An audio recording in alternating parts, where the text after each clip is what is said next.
Narsingi police అధికారులకి అదేవిధంగా commissioner గారికి డీజీ గారికి నేను ఒక్క మాట అడగాలనుకుంటున్నా.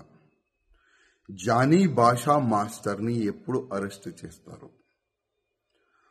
ఒక మహిళకి ఆయన ఏ విధంగా టార్చర్ చేసిండు, ఆమె జూనియర్ కోరియోగ్రఫీకి ఏ విధంగా ఆయన ఇబ్బంది పెట్టిండు, ఇవాళ తెలంగాణ ఆంధ్ర ప్రజలు పోలీస్ వైపు చూస్తున్నారు. ఎప్పుడు ఆ దొంగకి, ఆ లవ్ జిహాదీకి ఎప్పుడు అరెస్ట్ చేసి నిజాలు బయట పెడతారని తెలంగాణ ఆంధ్ర ప్రజలు ఎదురు చూస్తున్నారు. అదేవిధంగా నేను పోలీస్ అధికారులకి రిక్వెస్ట్ చేస్తున్నా, ఇవాళ లేకపోతే రేపు ఆయన అరెస్ట్ అయిన తర్వాత ఈ ఒక్క అమ్మాయి నుంచి కాదు, ఇంకా ఎన్ని అమ్మాయిలకి నా ఇబ్బంది పెట్టిండు, ఎన్ని అమ్మాయిలకి కన్వర్ట్ అయిపోండి అని ఆఫర్ ఇచ్చిండు, అది కూడా ప్రజలు ముందు పెట్టాలని నేను పోలీస్ అధికారులకి రిక్వెస్ట్ చేస్తున్నా. ఇవాళ బాలీవుడ్కి ఇంకొకసారి ఒక నల్ల మచ్చ తీసుకొని రానికి ప్రయత్నం చేసిన ఈ జానీ భాషా మాస్టర్, ఇట్లాంటి చాలా మంది ఉండొచ్చు, ఇంతకుముందు ఉన్నారు కూడా. ఈ ఫిల్మ్ ఇండస్ట్రీలో పని చేయడానికి వచ్చే వాళ్ళకి కానీ, ఈ జూనియర్ ఆర్టిస్ట్కి కానీ చాలా వరకు ఇబ్బందులు గతంలో కూడా పెట్టినారు.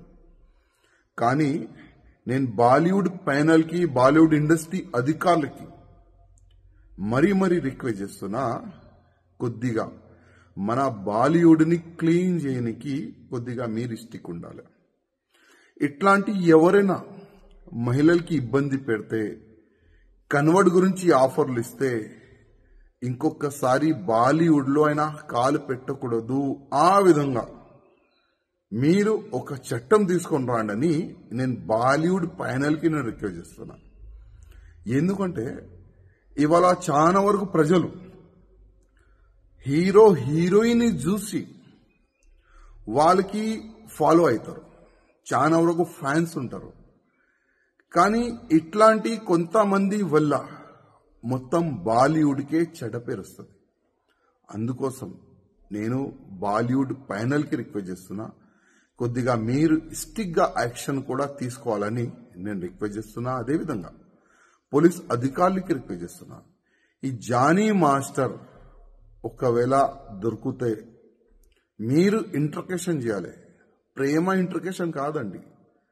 ఏ విధంగా ఒక దొంగకి, ఒక రౌడీ చేసేవాడికి, ఒక మర్డర్ చేసేవాడికి ఏ విధంగా మీరు అది ట్రీట్మెంట్ చేస్తారు కదా, ఆ విధంగా ఈ జానీ భాషా మాస్టర్ కు కూడా ట్రీట్మెంట్ మంచి చేయాలి, మంచిగా పనిష్మెంట్ ఇవ్వాలి, నిజాలు బయటికి తీసుకుని రావాలని నేను పోలీస్ అధికారులు కూడా రిక్వెస్ట్ చేస్తున్నా.